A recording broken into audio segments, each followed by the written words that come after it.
the podcast ghost seems to have returned with a vengeance ever since we have joined the network. Yeah. So we're still ironing things out. We are trying, we promise. Yeah, well, I mean, it's not just joining the network. It's also now like, oh yeah, we're going to do our pods live. And it's like, we just... Yeah, so... The ghost thing. doesn't like change, I guess. The ghost does not like change, but we're figuring it out. We're doing our best. Yeah, but as I was saying in our initial attempted stream, Right. yeah, I think there should be a stream which is Kyle does my makeup. But you'll have to like talk about something while you do that, was just what I was starting to say, that you know, you need, like, I don't know if we need a topic. I think that's just yap hours. I mean, you could talk about random stuff, I guess, but I'm very good at yapping. I just feel like it'd be really fun, like, you know, Kyle does Bridget's makeup while they discuss insert thing. This is also very true. I don't know I what just that wanted to thing put is. that out there. Yeah. Other than that, before we dive into anything, what's up? What's new? How's life? Fine. Summer break over here, except I did not sleep last night. Explain. Because I woke up at like 2:30. I was like, oh, I'm going to go to the bathroom. And then I went to the bathroom and I was trying to fall back asleep. And I had my window open because it was a nice, cool night. And just as I was starting to drift off, I was awoken by the smell of skunk. Oh, no. So strong. And keep in mind, my bedroom's on the second floor, right? And you even have to walk up steps to get to the first floor. So I'm way the heck up there. I don't know how it got that strong. It was like burning my nose. It was so strong. Yikes. And I could not go to sleep. So I had to go and try to sleep on the couch. And then, of course, Nyx kept walking all over me. I'm exhausted. That's going to be a yikes for me, dog. Because of a skunk that was nowhere near me and yet somehow ruined my night. That is a little bit ridiculous, and that sucks. I'm sorry. I am indignant, and I would like to speak to the manager of the skunks. Okay, that's fair. As an entitled white lady. I would say you're valid in this situation. I, over the actual weekend, because my job weekends are not real weekends, but over the actual weekend, I took time off to go to Boston for the Teeth of God tour. I saw Sleep Token, which was fucking incredible. And there's a tidbit about that I'm saving for the worsening, but but everything else, incredible show. I cried twice because of who I am as a person. Yes. And yeah, oh my God, it was so fucking good. It was such a great show. I love those guys. I love them so much. And like, it's not just that like Vessel's a really good singer, and two, like, in my humble opinion, as a person who like did not really get to do the sort of exploring like Metallica and Black Sabbath at like 12, 13 that tends to happen with people who listen to metal music. So this could be from a very uninformed perspective. I think 2, like the drummer, they just call him, like they all just have numbers other than Vessel. 2 is the best drummer in metal. He is my favorite drummer in metal. Fucking love that guy. He slays. But yeah, Sleep Token was so fucking good. I loved it. And that was really kind of the only big thing recently that's been exciting. But yeah, it was a real good time. I'm actually, hold on. I'm wondering if I pull this up on my phone. Hi. And can I just pull mute this on my phone? Can I just pull up the chat? Yes, I can. I'm just seeing this Daredevil makeup tutorial. All right. What? I'm looking at the Twitch chat now. Welcome to my very own Twitch chat. Hell yes. Anyway. Yeah, Sleep Token was good. I can hear Nyx purring. Absolutely love it. I forgot you can hear that now. I love that your mic picks it up. See, Oliver, he does purr very loudly, but for some reason, I think it's because I have like pretty decent like screen that came with my microphone, I think it filters that out quite well. I think it's also that I have the microphone. It's pretty close to her because you can hear his spurs when you hold him up to it. I think she's just pretty close. It's a matter of like making sure he remains purring for the time that it takes to get him up to the microphone. Mm-hmm. Which that's hit or miss. She's like, I want to be a part of it. My And purrs. we're happy to have her. But but as for the actual things we have to talk about, kind of just some random stuff that I came up with today. The first of which being, what are some fashion trends that we want to make a comeback? I find this difficult because I've never really like been into trendy things. I'm trying to think.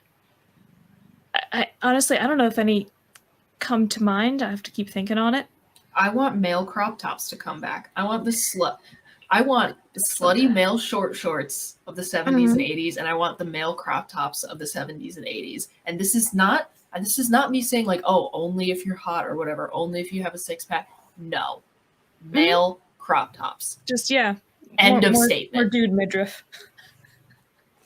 Yeah. 80s NBA style shorts. That is precisely what I'm talking about. I want to see men in fucking Daisy Dukes. That's also just a blatant statement for all men. Get slutty with it. Yeah, it's slutty with it. It's wild when you watch movies from like the 80s and there's dudes wearing like basically booty shorts and crop tops and they're like the cool guys and you're like, yeah, this is wild. This was a thing. Like if a guy does like that right now, I want it. Yeah. I just want like it so bad. How much the world changes, you know? Slutty with it. I love to see it. I do have a more general like more hats. Yes. Not like baseball caps like a lot of guys wear, but like just fun hats. Nobody does that anymore. I know. Like I want to see people out here wearing berets and like newsboy caps. I used to do hats when I was in That's my phone. School. I knocked my phone down. I used to be a hat gal when I was in school, but now there's no fucking point because of my job for any hat other than like a practical hat. But you could wear a hat just like hanging out on the weekend and go and to do whatever. And I do that sometimes. The thing is though, the times that I do that are like, you know, sometimes I wear an outfit on the podcast that I would pair a hat with, but I got this situation going on. I don't know if I've ever seen you wear a hat aside from cosplay. Interesting. Noted. I was trying to think. Maybe this partially comes from me not being able to wear hats because of my weird head sensitivity. I've always wanted to be a hat person. I'm so sorry. That is also possible. But yeah, I think more people, and in general, this isn't necessarily a trend, but I think more people need to get jiggy with it. Okay. Just in general, get fucking weird with it. I don't care. Jiggy, right? Yeah, I did. Get fucking jiggy with it. Get weird with it. That makes me think of like the fashion in the video from Getting Jiggy with It. Really big puffy coats is the primary thing I remember. In that, I'm saying wear whatever. Wear whatever the hell you want. I think people do that already. Don't be a coward. I think people just do that. And again, it's a trend that I'm seeing, that I'm liking, and I want people to do it more and harder. Like I'm already seeing it. I want people to get even weirder with it. I don't really know anybody who's like, oh, I'd really like to dress this way, but I don't want people to laugh at me. I don't know anybody who does that. But maybe that's just the kind of people I know. I don't know. I also think that was like that was much more of a thing in like the 2010s. Like I want to dress like X, but I don't want to get laughed at. Now it's just sort of like a free for all, which again I love. So just like keep going in the direction that we're going in. See, I feel like that's true and not true at the same time. That like, you know, because you brought up this idea of like micro trends and stuff like that before. Mm-hmm. But at the same time, I feel like it, and maybe this is by algorithm, I don't know, but I'm constantly seeing these things online about like, my mind just went entirely blank. What are they called? Alpha. Gen Alpha. Yes. Saying these things are no longer cool. Don't do them anymore. Is it going back around? Like, it's always going to be like that.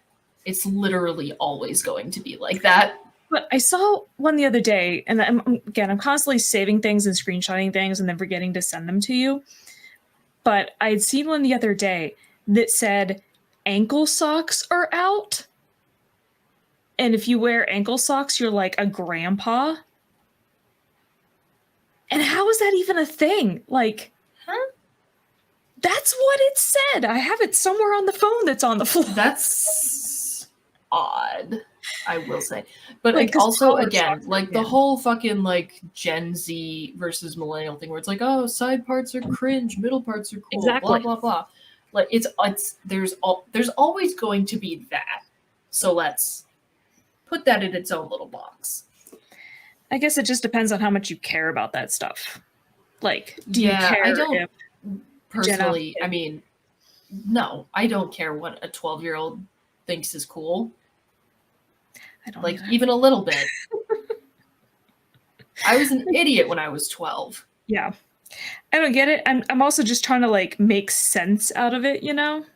Like I don't. But at the same time, like again, I get it. It's always been like this. It always will be like this. No 12-year-old, no like 12 to 15-year-old is ever going to think that somebody who is like in the range of 28 to 32 is like the pinnacle of cool. Yeah. That's just never, it's never been like that. It will never be like that. No, I mean, it's, okay, the thing I saved literally just says ankle socks are for old people now, according to Gen Z. Actually, it wasn't even alpha.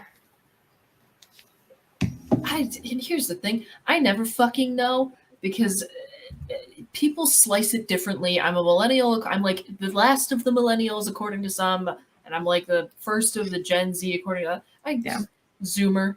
I'm fine with that. The Gen Z boomer. The boomer of Gen Z. Yeah, we both kind of straddle the line between generations because I'm an exennial. Yeah. A little bit of both. Whatever. Yeah. So maybe I'm just out of the loop within my own age bracket in some ways because of that. Whatever.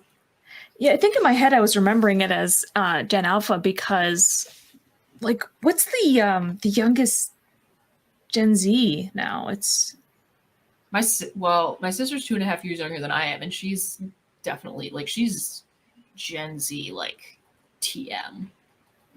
Yeah, but I mean, I feel like they're not super young anymore. You know what I mean? Yeah. Like, and usually the only people that care about like policing trends and stuff like that are like middle school teenagers, because that's the age where you're trying to like figure out who you are, and part of that process is like distinguishing yourself from the olds. Like every single generation does it.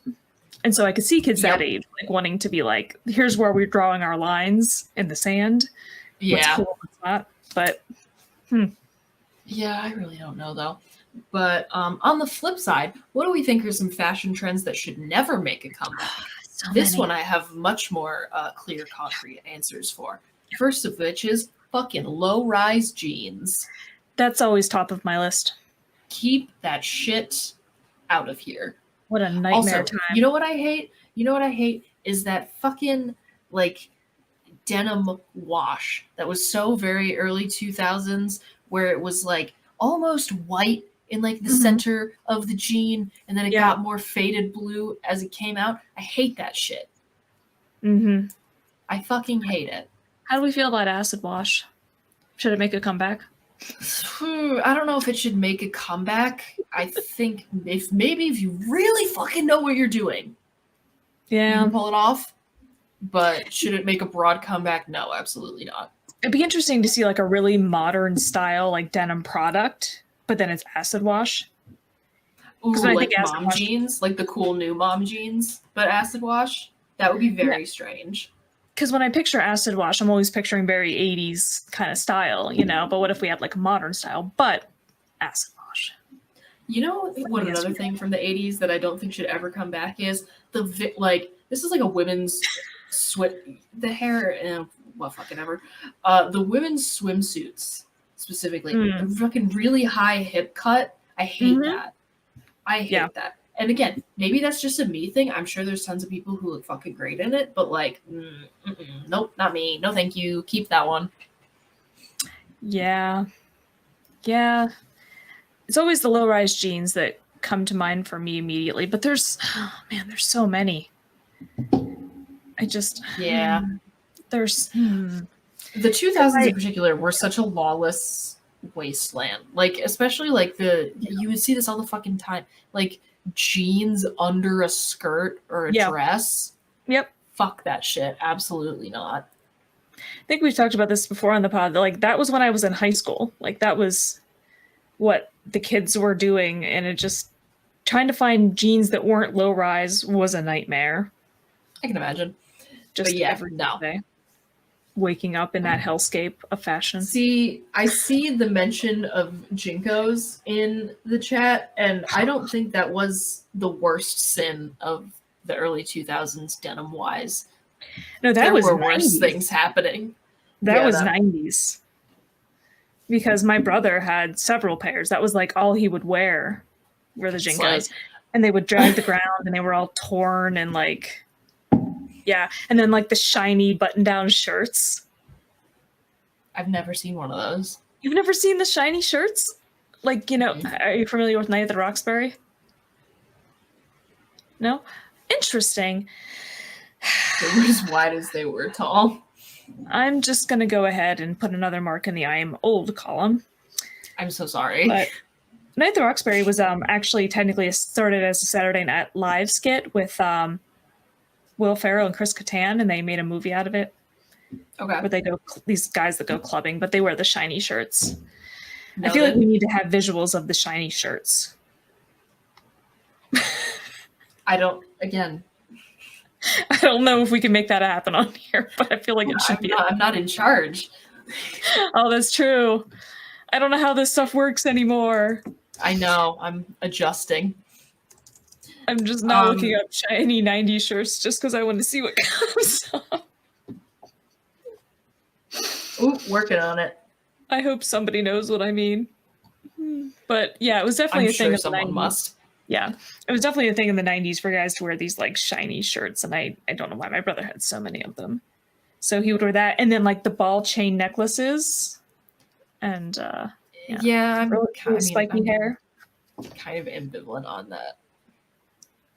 Yeah, no. the like the frosted tips that can stay. That's fine. I don't care. Yeah. Not going. Oh wow. See, the thing is, you would just see that at a rave now.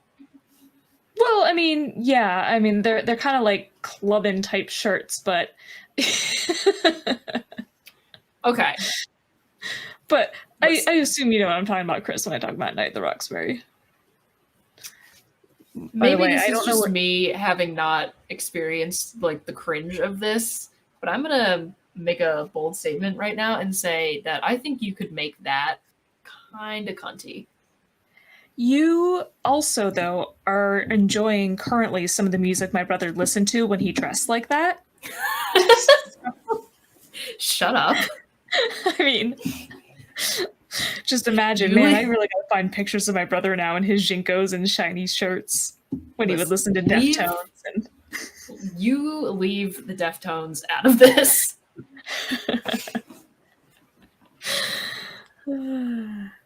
But yeah. Some of the like the hair dye trends can like the chunky early aughts highlights. Kind of like many skunk stripes. Yeah, not huge Yeah. about it. You know what? Most hair stuff doesn't really bother me, except like the really big hair. I mean, and Makes me again, get a little I'm bit. always like a do what you want to do type of Yeah. person. I am not here to shame anybody. This is just like, if I had to pick, we Yeah. could leave those ones behind. Yeah, I mean, it doesn't. It's just one of those things that doesn't bother me as much.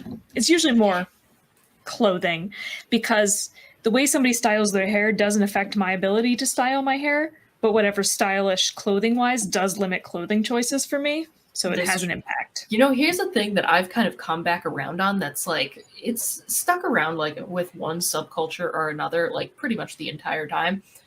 But like the layering of like a t-shirt with a long sleeve shirt under it, I've really Mm. come back around on that recently.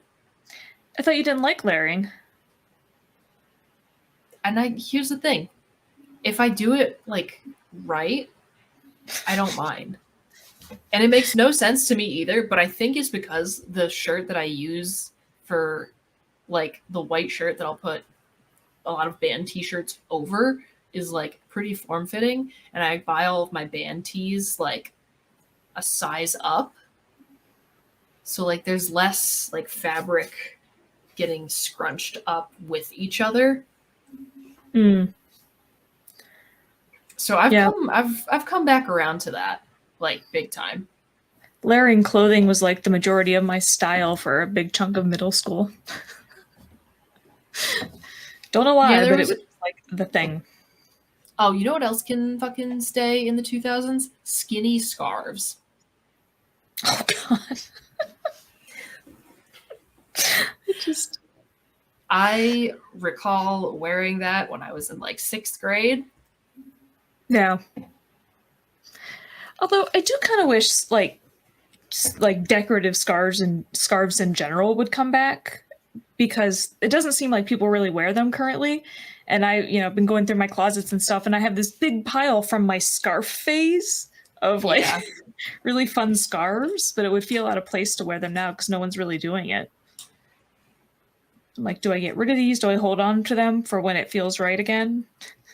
I would say hold on to them for when it feels right again. It's all cyclical. Yeah. It's been a while though. I've had these for like 15 years. Yeah, I will say it has been a hot minute. It was the same period when like tall boots were really in. And my brother told me I looked like a pirate. Whoopsies. Joke's on him. I wore those same black tall boots when I dressed as a pirate for Halloween. Nicely done.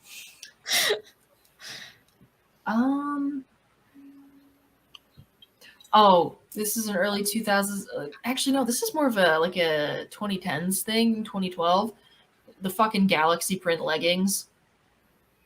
Mm, I had a pair of those. I did not. Those But can stay. yeah, that was also around the time I was finishing my PhD, so I wasn't really Yeah, really not much point.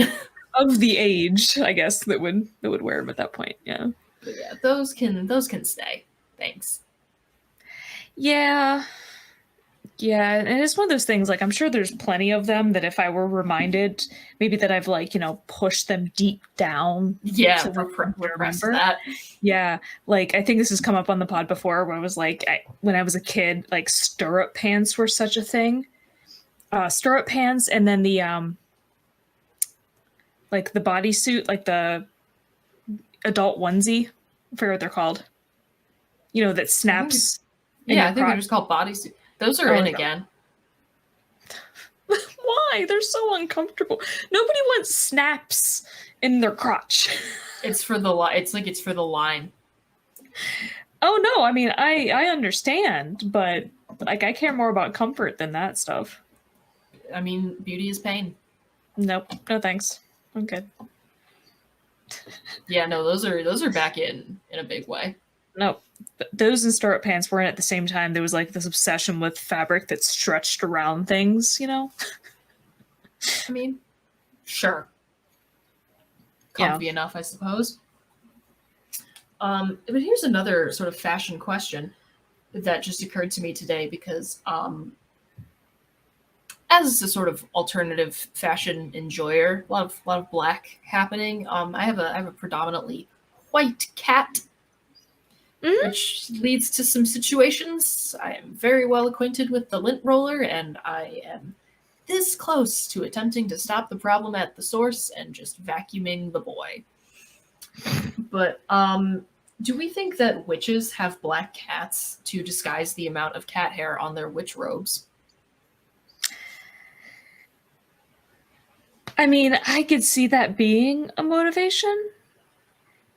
You know, my parents have a cat, Milo, who's like Oliver, but just considerably larger and much more timid. He's a big wuss. He's a big chunky wuss. I shouldn't say he's chunky. He's just very large and muscular. He's not really fat. I think it's funny that he's as scared of things as he is because he could so easily eat so many of his problems. Yes, exactly. Like, he's scared of their other cat, but he could definitely just take him, like, just lay on him and it's over, but he's still scared. Yeah. Anyway, Milo, the big wuss, my poor mother, like, won't buy anything that's black or navy blue or anything like that to wear around the house. Like, she gets excited to come and stay with me because she's like, I can wear like black pants in your house. Because not only is he mostly white, he has particularly thick, wiry fur. Like, it stands out and it haunts you. I swear I find his fur randomly around my home sometimes. I don't know how. I gotta say, there's a fair amount of cat hair on this shirt right now, but you can't really see it. Yeah. And I mean, it's not that it blends, but it's not like that. Yeah, no, his fur is just particularly bad for some reason, and he sheds like crazy. It's really thick, like not just the individual hairs, but like dense. It's kind of the bane of my mom's existence. But then I have the opposite problem, where I can't wear things that are light colored unless I want to have black fur all over it. Yeah. So I tell my cats that they have to be the approved color to rub my legs, like when I'm going to work. Like, if I'm wearing black pants, Nyx is allowed to rub my legs. If I'm wearing like kind of khaki-ish, then Luna can. And do you trade off days is the question. I mean, I always change. Yeah, I have so many pairs of dress pants, like dozens. Yeah. And so I will, me filling up my water bottle, getting ready to walk out the door, shouting at the cat, "You're not the approved color." I like it. So, yeah, I mean, it does matter. I wonder if there's anybody though that goes to that extent of like, let me pick a cat that best matches my wardrobe. I mean, I also think just like an average goth girl, for example, is probably already into the black cat thing anyway, because witches, spooky, they're bad luck. Ooh. Yeah. So I think that definitely helps. Well, yeah, I mean, but it all comes from the same place of like, black was associated with evil, so they assume witches wear black cats are, it all goes. Yeah. By the way, I just started watching Kiki's Delivery Service yesterday and didn't get very far because of time, but I love that movie. So I was just watching that and I was like, she has a black cat. She has like, Gigi looks like the cat on your little cat mug that you got at that one tea store. Yeah, my Nixie mug, as I call it. Which, yeah, by the way, now she's not here that we're talking about black cats, but it always makes me so sad that, she's technically a locket cat, as they call them, because she has the white spot on her chest. And they're so much more common than purely black cats because people were always killing pure black cats because they thought they were unlucky. So they would just see one, but then the ones with the white spots, they're like, well, they're not fully black, so it's fine. But that's why it's so much more common, and it makes me sad. Nyx also has white panties. Yes, her cute little white panties. The printer ran out of ink. She was almost fully black, and then the printer ran out of ink. Didn't quite close up here or on her belly. Love it. But yeah, oh my god, I love Kiki's Delivery Service. That's such a cute fucking movie. Anyway, yeah, I think the black cat witch connection, it definitely helps. Mm-hmm. If you're wearing your black witch robes all the time and you can't see the amount of cat hair on them because you have a spooky black witch cat. Yeah, I wouldn't think it's the motivation, but sure is convenient. Mm-hmm. Here she comes now. You heard Hi. we were talking about you? Did you hear us talking about you? You little weirdo. Are you gonna come Hop up and say hi? Show people your Oliver locket. actually hopped in my lap while I was playing video games at the computer today. Oh, It's a rare occurrence. she's doing the hesitant, like, start to jump thing again. Why? You can do it. I believe in you, Nixie. Come on. You She's can just do walking it. around meowing and rubbing things. What? Meow? Is the microphone picking up her meowing? Yeah, actually. You can. Come on. Well, the last time we recorded, I think mine picked up Oliver screaming. There she Hi. is. There's that little locket. Hey, I was pointing at your And little there's locket. more There. purrs. Oh. What a cute little baby. She's like, I heard you were talking about me and black kitties. Although you were technically black and white. It makes me laugh every time the paperwork I got from the adoption whatevers. On her paperwork, it has her color listed as black, but then somebody else clearly wrote in later in different handwriting and ink /white.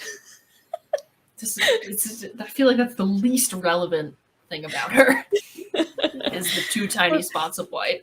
Well, it's like would people get confused? They're like, well, she's not fully black, so this must not be the one they're talking about. It's like she is 99.5% black. Okay. Yeah. You can't even see any white on her right now. Look, she just black. Yeah. Very spooky. But okay. You're terrifying. Black cats and all that fun stuff. Thoroughly discussed, I would say. Yeah. This also just occurred to me today while I was playing Fallout. Fucking shocker. If you had to live in a post-apocalyptic media universe, which one would you choose and why? And then I have some subpoints of what would be the most quote-unquote fun. And then what do you think your best actual odds of survival would be? Like, what one would give you your best actual odds of survival? So I feel like you got to start thinking of it as like categories, because you have like the nuclear wasteland apocalypse, you have like the zombie apocalypse. Those are really the two primary, right?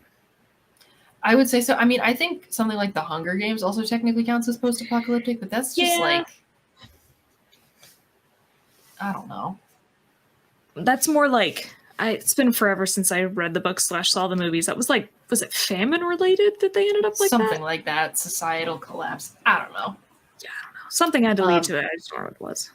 I'm going to be completely honest here. As a person who is on the maximum allowable dose of Zoloft, I don't think I'm going to fare very well in any post-apocalyptic universe unless I am supremely lucky in whichever one I spawn into and happen to be like one of the people who's like in a vault in Fallout or in the Capitol in the Hunger Games or fucking whatever. Which, by the way, I did watch Fallout over the weekend. And I am 100% Lucy in the apocalypse. Aren't we all? Oh my god, I love her. We will talk about this. Yeah, I mean, I guess the reason I try to think about it in terms of category like that is like, first of all, which would work better. And in a way, I'm like, well, at least if it's a nuclear apocalypse, you don't have zombies trying to eat you, but you do have other human beings who suck. You do have other human beings who suck. And again, depending on the nuclear waste universe, I mean, you do have the feral ghouls in Fallout. Yeah, that is true. And other various irradiated creatures. Although I've seen a few different series now that have both. Yeah. Which like makes sense. Fear the Walking Dead had nuclear bomb go off like years after the zombie apocalypse. There was just a really fun show called Z Nation that used to be on Sci-Fi that was like intentionally just like super campy zombie, just Love like it. the really over the top. Yeah, it's real fun. But yeah, they definitely had a lot of radiation issues there. So yeah, I really don't give myself any actual decent odds of survival in just about any kind of post-apocalyptic universe. yeah, I don't think I would be doing a very good job, and that's just the way it be, unfortunately. I think I'd maybe be okay in like a Hunger Games type of one, I guess, because like if you don't get picked, Yeah. your life is just kind of shitty. Well, it depends on which district you're in, though. It does depend on which district you're in, but even then, if you're in one where you don't get fucking like you don't get picked, okay. Yeah, but then you have to like if you're in District 13, you have to be like working yourself to the bone every day, barely being able to feed yourself and your family. This is also like, true. Whereas, like, I don't know, I feel like I would go zombie apocalypse more so than nuclear. But which one? Because, well, first of all, I was going to say that I don't know that nuclear apocalypse would work out well for me, because unless you got like the rad meters and stuff, like I don't want to slowly die from oh my god, what's the word I'm looking for? Radiation poisoning? That's it. Like I don't want to slowly die from that. So at least if I'm in zombie apocalypse, I don't have to worry about that. The zombies you can see coming. This is true. But here's the thing though, if it's like World War Z, you're fucked, man. Yes. Because them shits can move. Yeah. I'm not doing World War Z or 28 Days Later zombies. No. It's gonna have to be classic, like Dawn of the Dead, maybe. Or even better, Shaun of the Dead. That's what I'm going with. There you go. Yeah, maybe some fucking Dawn of the Dead wouldn't be too... Is that the one in the fucking shopping mall? Or is that Day of the Dead? No, gosh, I don't remember. I'm sure the person producing knows. If I can become Walton Goggins, I'm in for the nuclear apocalypse. Yeah, if Walton Goggins is there, sign me up. Not to roll it back to our last episode too much. Yeah. We've already covered this. But I don't know. I feel like there are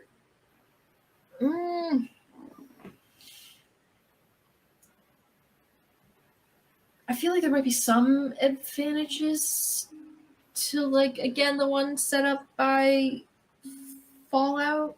Because, like, you said you wouldn't want to, like, you don't have a Geiger counter. But, like, those are fucking everywhere in the games and the show. So, like... Well, but it's also... If you knew how to avoid it... Well, I mean, that's what I'm saying. Like, I did say post-apocalyptic media universe. Yeah. So.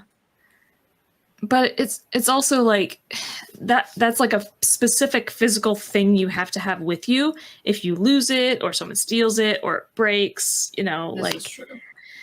Versus you, as long as you have the ability to see and hear, you should be able to know if a zombie is coming to you. Yeah, I guess you're sort of classic.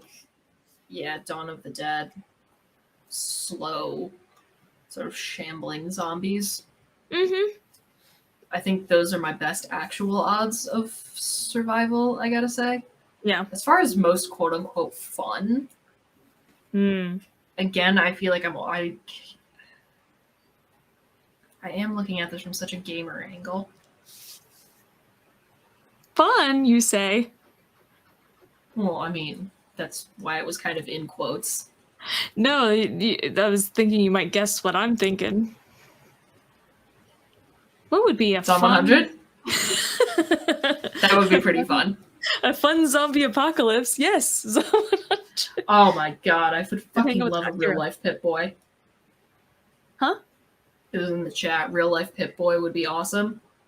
Yes, please. I desire it. I can 3D print one. Just put your phone in there. Oh, I was going to ask you to do that for your cosplay anyway, but we'll get there eventually. I assumed, yeah. Thanks, Mom. Now that I got it working again. Yeah. I don't... Where would I be having the most fun? Zom 100 definitely up there. It seems like they're kind of having a blast. Great time. And I know you haven't seen it, but that show Z Nation I just referenced, like, it seems like it's fun because again, it's just supposed to be sort of campy and silly, and they have some Yeah. good times. You know, they got like some cool like bars and establishments that people have created Yeah. here and there. Just seems fun. Yeah. Yeah, and also like in the very broad, not just like one particular game universe of like Fallout, New Vegas kind of seems like it fucks. Hmm. It seems like a fun spot to be in. Yeah. Yeah, I think it's tricky because regardless of what caused the apocalypse, if it's radiation or zombies or whatever it is, Yeah, it's you're not still going to be gonna have, ideal. you're still going to have other people, and Yeah. other people are always going to suck. They're always going to Yeah. care about themselves and will do anything to other people to get what they need. Mm-hmm. And that's always going to be the primary challenge, I think. Yeah. But I think I would probably survive the longest in like a Day of the Dead zombie situation. Now that made me just think though about like, would you do better in a zombie apocalypse, or not zombie apocalypse, just any apocalypse? Would you do better in apocalypse if like more people died because then there's fewer people to be threatened by? Or would that mean that there's more scarcity in some respects? And I mean, I think it's a little bit of both. I feel like your ideal apocalypse survival team, and this like comes up again and again in so many movies, it's like the 3 to 5 people. yeah. Because, like, you have the advantages of, like, oh, someone can take watch while we all sleep at whatever fucking camp we made or whatever. Hell is other people, Jean-Paul Sartre, yeah. But, yeah, somebody can, like, take watch and, like, stand guard. But it's not, like, if you have a crowd of 10 people and you get ambushed or whatever, you won't be, like, slowed down by, like, making sure everyone gets out. Yeah, I mean, if there's one thing we know from like every single zombie TV show is that if you tried to like build a civilization, it's going to go very poorly. Often does. So there's that. There's advantages to both, because I would say in some aspects, if whatever the event is wipes out a bunch of people, there's more loose ammo to just find. Yeah, I mean, I guess you sounds terrible to say, but if there's a zombie apocalypse, or I don't know, I keep saying zombie, any apocalypse, you want it to wipe out as many people as possible without decimating the entire species, because then more resources for you, less people to threaten you. Yeah. Kind of fucked up, but again, we are talking about an end of the world scenario, so like things have already gotten bad. Yeah. I mean, that's not me saying like, oh, I wish everybody would die in the apocalypse. That's not Yeah, what I'm saying. no. I'm just talking about for your odds of survival, this is what is probably the best case scenario, you know? Yeah, I would say that tracks. Fewer people to fight and share resources with. That's going to increase your chance of survival. Yeah, I think I would be having more fun in a sort of Zom 100 situation, though. Yeah. Or what other apocalyptic games have I enjoyed? I feel like there's so many, but now that I'm trying to think of more than like 2, my mind is just... Isn't that a Stalker game? One? Oh, no, I wouldn't. No, that would be a bad time. But that is one, though. That is one. Stalker is one. Metro is another. The difference in flavor of apocalypse, let's say, between like Russian post-apocalyptic games and American post-apocalyptic games is... Whew, the difference is stark. Yeah. That's a good question. What about the ape apocalypse from Planet of the Apes? I don't know. You would have to be a slave.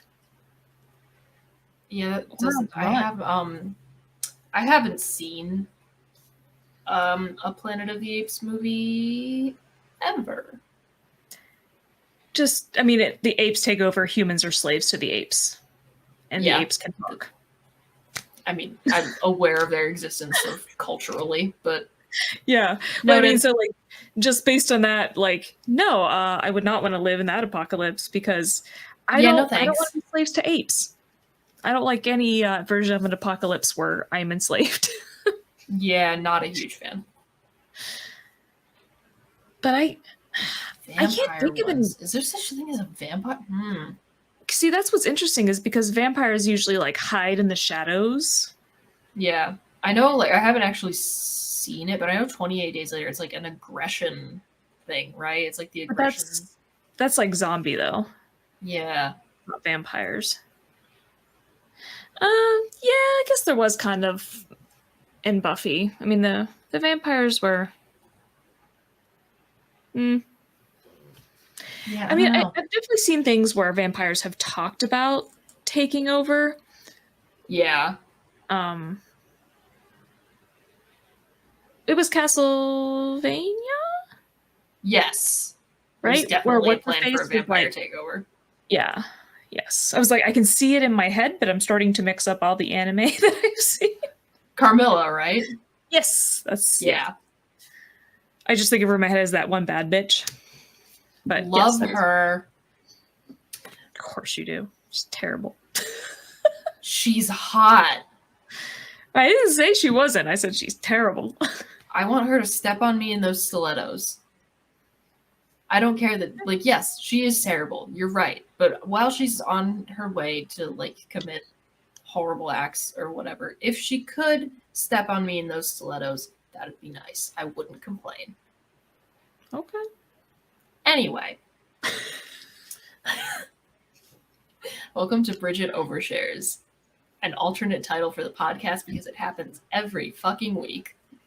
And then I just look at you funny as though it is not an audio medium. Yeah, and then you simply decline to perceive or process that information. Or at least respond to it. Yeah, which, you know what, fine. If I had the option to not put up with my own bullshit, I might take it sometimes. Wouldn't that be cool? You not having to put up with yourself. Yeah. It's the one person you Anyway. can't get away from. I know, I'm stuck with this all the time. If you're tired of it, imagine how I feel. I'm with it myself every day. Somebody else needs to take the burden. I know. I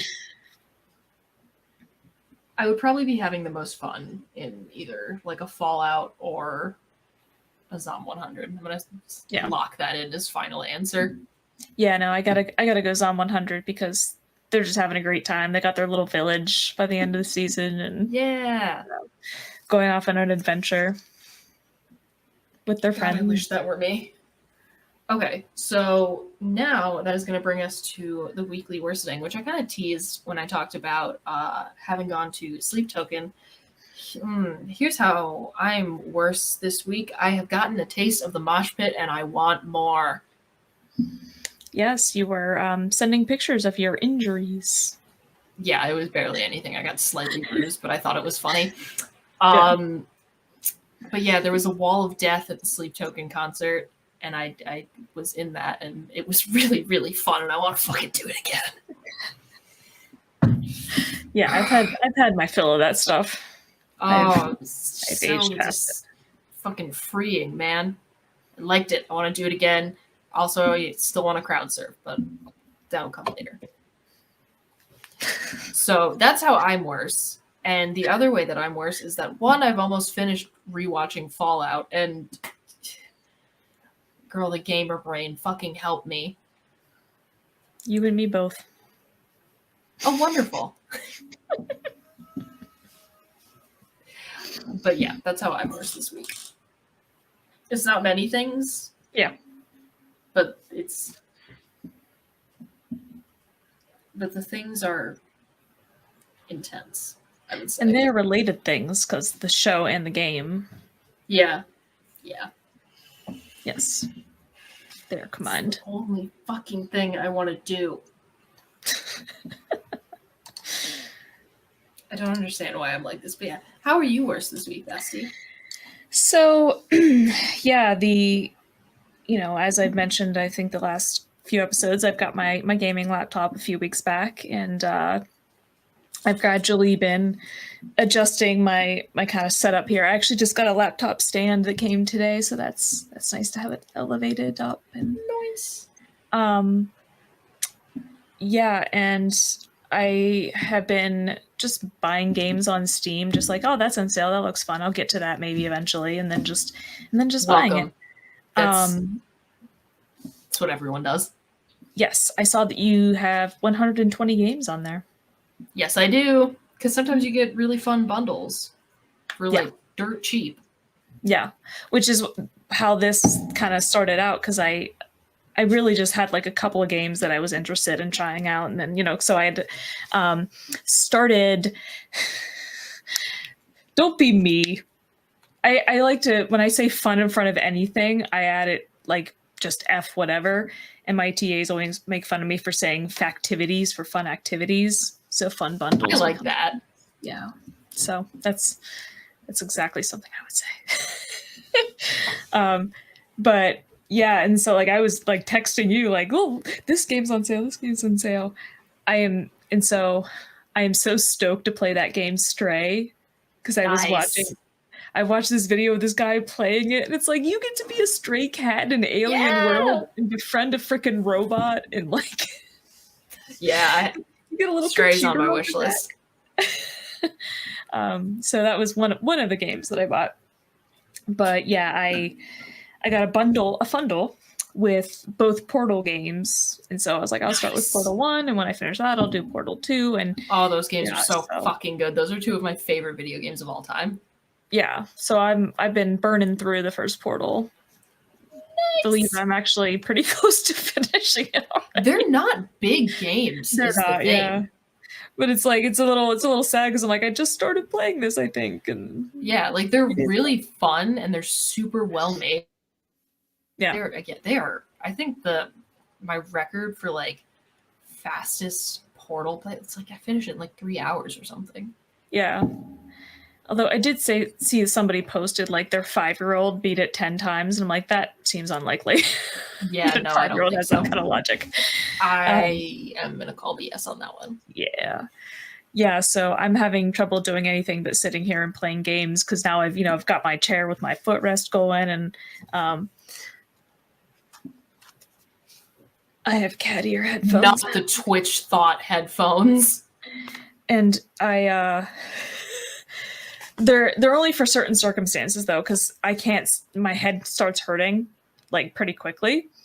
But I got them specifically because I'm often sitting here playing a game while my 3D printer is going, and it's hard to hear over the printer because it is huge and loud. So only when the 3D printer is on, I will brave the headache, even though it drives me crazy. But yeah, the little ears light up and. Who is she? And so then I have my controller over here too, which had annoying buttons on the back. I cracked it open and removed the buttons because they were. See, I prefer wired. This can be wired, and as long as you have the right controller, it doesn't really make a difference anymore these days. I don't want to deal with any potential lag issues. I've never had an issue, not yet anyway, but. Because I had the controller and the headphones, I was like, well, these are just laying around. So I 3D printed myself a wall thing, so now they just hang on my wall. Incredible. Which is where I just grabbed them from. And yeah, so it's the game stuff and the 3D printing stuff. I just keep making stuff. You can see my... I can see the goose. The goose from the Untitled Goose Game that does have a magnet in its mouth and will hold things. I haven't actually... as I say it, haven't actually glued it together yet. I glued the beacon, and then I didn't finish the rest of it. Yeah, and I got this little wormy guy, and I painted his teeth silver. Oh, he's kind of like a sandworm. Yeah. And this one is available for commercial use. So come cop that at our table at Mid-Hudson. Yeah. And this particular filament is color change. You have to hold it for a little while, but it turns pink. That's so fun. I love it. Yeah. It takes longer than I thought it would, but like when I was holding it earlier to like paint the teeth, when I moved my hand, it was all pink where my hand was. That's awesome. So this was my test print. So I'm doing like a test print of everything before I, start to print it en masse. That's really uncomfortable to hold, by the way. It's very spiky. So I don't know about that part. How does it feel to be a gamer? I don't know. I love this. This is so much fun for me. There is a part of me that wishes I never got the gaming stuff because, I don't have this kind of time. I got stuff to do. I got stuff to do too. That's why it comes in cycles. Yeah, but so I'm doing that. At least that and the 3D printing kind of go nicely together because then I can monitor the print while I'm sitting here playing. So it kind of is kind of nice in that way. But those two things are sucking up. I'm I got things to do. Plus, isn't that the bitch of being alive? Did you see the snaps that I sent you earlier? I did see the snaps that you sent me earlier. They were delightful. I always call it the Nerd Emporium. That's what you called it in the snap. But I guess a little mini promo for this local business called Millennium Games. According to a bumper sticker they sell at their store, it is the largest game store in America. Oh no shit. Yeah, but it is a nerd's dream because it is. It has the game stuff, right? It's got all the Magic and D&D and all that stuff. And they have this huge game room where they have tournaments almost every night of the week for different tabletop games, card games, stuff like that. Hell yeah. They also weirdly have a whole section for disc golf. Sure, whatever. A lot of miniature stuff, but then all kinds of blind boxes and plushies and so much Pokemon stuff and Legos. It's nice. It's nerd paradise. And there were so many things I was going to send you pictures of that I kept coming across. Look at this, look at this. But did you notice that I sent you a snap of the blind boxes and I zoomed in on the Evangelion blind boxes? Yes, you did. It is a beautiful place. We will have to go. Yeah, I think Kyle would also very much enjoy it just for the sheer amount of Pokemon stuff. And but I keep going there to buy my paints for my models is the primary reason. And I was very good. I only bought paint and paintbrushes today. I was tempted by a lot of things. They did have car Kirby's. That was the only. They did not have the cone Kirby's. I've never seen the fucking cone Kirby, and I need it. They had 2 Kirby's and a lot of other Kirby things, but yeah. I will find him. It is a beautiful place, and every time I go there, I feel like I just want to weep from the sheer joy of it. So, and plus they're just very delightful people. So, if you're anywhere near Rochester, New York, I can imagine on Jefferson Road. Hell yeah, fun little promo there. Mm-hmm. But all right, I think that's going to bring us to the conclusion of this episode. Yeah. As always, thank you for fighting with us, friends. We appreciate each and every single one of you, and we'll be back again next week, hopefully with less and less technical difficulties as time goes on. Fingers crossed. But now I'm going to leave it up to boss man, producer. Oh, yeah. I know. Oh, it's so weird not being in charge anymore. It's I can't do anything. Somebody push a button. I can't press buttons. Now you know how I felt. This week's episode of the Fighting with Friends podcast was hosted by Bridget Kelly and Dr. Sarah Brooks. You can find other episodes of the podcast on YouTube, iTunes, Spotify, or your other favorite listening platform. Follow us on Twitter at brkelly98 and at nsarahsaid. Rate and review us on your podcatcher of choice, like, comment, and subscribe to us on YouTube, follow us on Twitch and Facebook, and join our Discord community using the links in the description. You can also help support us via the Acast supporter feature or consider subscribing to our Patreon for early access to episodes and fun bonus content. Thanks for listening!